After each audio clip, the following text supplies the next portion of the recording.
बिस्मिल्लाहिर्रहमानिर्रहीम। मेरा नाम सोहेब बोजदार है और आज हम जो है वो आँख के बारे में प्रेजेंटेशन देने जा रहे हैं। तो सबसे पहले आँख को हम देखें। हमारी जो आँख होती है, आई होती है, हम कहते हैं कि हमारी बॉडी के अंदर बहुत सारे रिसेप्टर्स मौजूद हैं और जितने भी रिसेप्टर्स हैं उन सारे के सारे रिसेप्टर्स में से एक रिसेप्टर हमारा क्या है, ह्यूमन आई है। तो आज हम ह्यूमन आई को डिस्कस करेंगे और उसकी एनाटॉमी देखेंगे, उसके फंक्शंस को जो है वो सही तरीके से एक्सप्लेन करेंगे। तो सबसे पहले ह्यूमन आई को देखें तो हम ह्यूमन आई को तीन मेन पार्ट्स में जो है वो डिवाइड करते हैं। बाहर से हम इसको देखें तो इसके अंदर तीन चीज़ें होती हैं।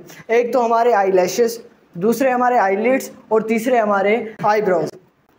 तो हम आई को शुरू करते हैं। तो eye lashes, eyebrows and eyelids, इन तीनों में डिफरेंस क्या है और इन तीनों का काम क्या है। तो सबसे पहले हम बात करने जा रहे हैं आईब्रोज की। ये जो आँख के ऊपर ब्रोज होते हैं इनको हम कहते हैं आईब्रोज। अब इनका काम क्या होता है, ये ब्यूटी प्रोवाइड करते हैं, यानी कि किसी भी इंसान को खूबसूरती देने में इनका हाथ होता है। उसके बाद दूसरी चीज़ की बात करें तो वो है आईलिड्स। आईलिड्स क्या है, ये हमारी आंख के ऊपर वाला जो हिस्सा है, इस हिस्से को हम क्या कहते हैं, that is known as eyelids. अब इस आईलिड्स का काम क्या होता है, ये भी क्या करता है, प्रोटेक्शन प्रोवाइड करता है और एज अ वाइपर काम करता है। अब जैसे आपने गाड़ियों में देखा होगा कि गाड़ियों के अंदर बारिश के दौरान वाइपर लगा हुआ होता है जो पानी को नीचे गिरा देता है। तो इसी तरीके से हमारी बॉडी के अंदर, हमारी आंख के अंदर एक ग्लैंड होते हैं जिन्हें हम कहते हैं टीयर ग्लैंड। अब वो जो टीयर ग्लैंड है, उन टीयर ग्लैंड में से हर वक्त पानी निकलता रहा होता है। अब वो जो पानी निकल रहा है उस पूरे के पूरे पानी को आंख के अंदर स्प्रेड करना और उस पानी को बाहर निकलने से रोकने का काम किसका है,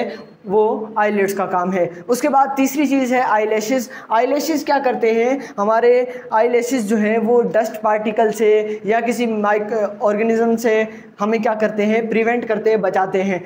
अब हमारी आंख जो है वो डायरेक्टली कांटेक्ट में है एयर के साथ, यानी कि हमारी आंख के अंदर बहुत सारे डिफरेंट बैक्टीरियाज, वायरसेस वगैरह जाते रहते हैं। तो अब अंदर जब जाते हैं तो उनको किल करने के लिए क्या करते हैं, हमारे WBCs उन पे अटैक करते हैं और जिसके नतीजे में हमारी आंख के अंदर आपने देखा होगा कि जब हम सुबह उठते हैं तो हमारी आंख के अंदर एक पसनुमा जो है वो स्ट्रक्चर जो है वो बना हुआ होता है। अब वो क्यों बनता है, क्योंकि हमारी आंख डायरेक्ट कॉन्टैक्ट में है एयर के साथ, जिसकी वजह से बहुत सारे माइक्रो ऑर्गेनिजम्स अंदर चले जाते हैं और उन माइक्रो ऑर्गेनिजम्स को किल करके हमारी आंख में इस जगह पर उनको इकट्ठा किया जाता है, जिसको हम नाम देते हैं पस का।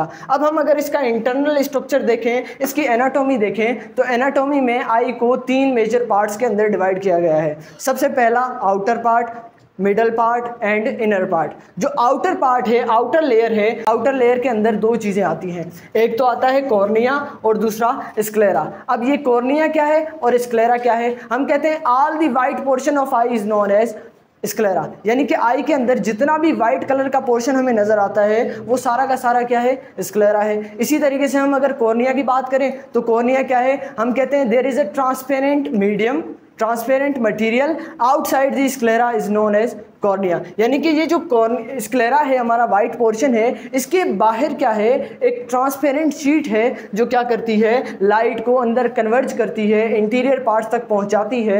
उस लेयर को हम नाम देते हैं कॉर्निया का। ये थी आउटर लेयर की कंपोजिशन। उसके बाद दूसरी लेयर आती है मिडल लेयर। अब उस मिडल लेयर के अंदर क्या होता है, मिडल लेयर के अंदर सबसे पहली चीज़ जो होती है वो होती है आइरस मसल। अब आपने आँख को देखा होगा कि हमारी आँख के अंदर दो बड़े जो है वो हमें ब्लैक कलर के दो बड़े स्पॉट नज़र आते हैं, एक तो छोटा वाला स्पॉट और दूसरा बड़ा वाला स्पॉट। अब इन दोनों के बीच में क्या होते हैं, एक मसल्स होते हैं, उन मसल्स को हम कहते हैं आइरस मसल्स। उन मसल्स को कहा जाता है आइरस मसल। अब ये जो आइरस मसल हैं इनका काम क्या होता है, ये जो आइरस मसल्स हैं ये हमारी आँख को डिम और ब्राइट लाइट में देखने में हेल्प करते हैं। कैसे, जैसे आपने देखा होगा कि अगर हम ब्राइट लाइट में खड़े थे, हम जो है वो सूरज की रोशनी में खड़े थे, हम अचानक किसी अंधेरे वाले कमरे में गए तो उसके अंदर अगर थोड़ी बहुत रोशनी होगी भी सही तो उस वक्त हमें जो है वो नज़र नहीं आएगी, उस वक्त हमें जो है वो डार्कनेस नज़र आएगी।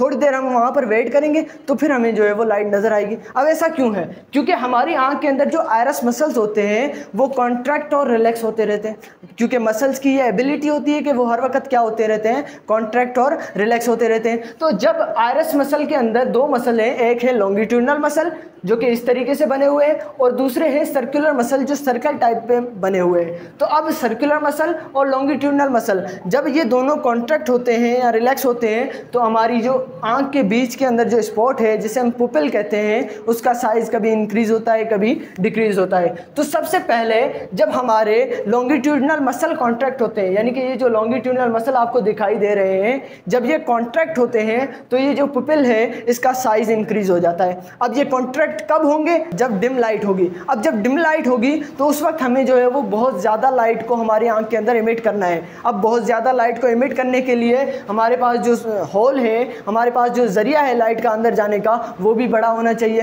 तो इसके साइज़ को इंक्रीज़ करने के लिए हम क्या कर देते हैं, डिम लाइट के अंदर लॉन्गिट्यूडनल मसल को कॉन्ट्रैक्ट करवा देते हैं। अब उसके बाद दूसरे मसल हैं सर्कुलर मसल जो कि ब्राइट लाइट के अंदर हमें देखने में हेल्प करते हैं। अब जब ब्राइट लाइट होती है तो बहुत सारी लाइट अंदर आ रही होती है। अब बहुत ज़्यादा लाइट अंदर आने की वजह से आंख डैमेज भी हो सकती है। तो उसको प्रिवेंट करने के लिए, रोकने के लिए हमारे जो सर्कुलर मसल हैं वो सर्कुलर मसल क्या कर देते हैं, कॉन्ट्रैक्ट करते हैं। अब इस तरीके से जब सर्कुलर मसल कॉन्ट्रैक्ट करते हैं तो ये जो पुपिल है इसका साइज़ क्या हो जाता है, डिक्रीज़ हो जाता है और हमारी आंख के अंदर जो लाइट जा रही थी वो कम अमाउंट में जाती है, जिसकी मदद से हम जो है वो ब्राइट लाइट के अंदर भी सही देख पाते हैं और डिम लाइट के अंदर भी सही देख पाते हैं। दूसरी चीज़ जो होती है मिडल लेयर के अंदर, उसको हम नाम देते हैं that is known as ciliary muscles.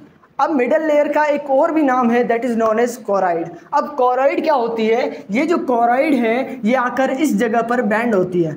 ये दो जगह हैं जहाँ पर कोरॉइड आके बैंड होती है और एक मसल बनाती है, उस मसल का नाम क्या है, सिलरी मसल्स। अब ये जो सिलरी मसल है, इन सिलरी मसल्स के साथ एक थ्रीड लाइक, एक धागे नुमा, फाइबर नुमा स्ट्रक्चर जो है वो जुड़ा हुआ है और उस फाइबर नुमा स्ट्रक्चर को हम क्या नाम देते हैं, that is known as suspensory ligaments.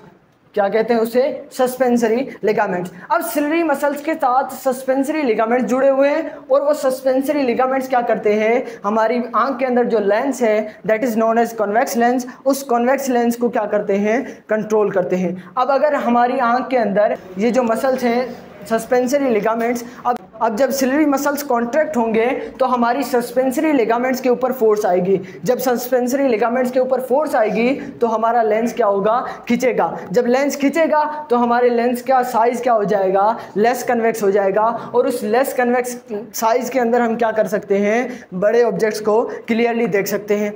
और अगर हमारे सिलरी मसल रिलैक्स हो जाएं तो हमारे ये जो कन्वेक्स लेंस है इसका साइज़ फिर से बड़ा हो जाता है, जिसकी मदद से हम दूर वाले ऑब्जेक्ट्स को भी क्या कर देते हैं, क्लियरली देख पाते हैं। तो उसको देखने में भी हमारी कौन हेल्प करता है, that is known as ciliary muscles.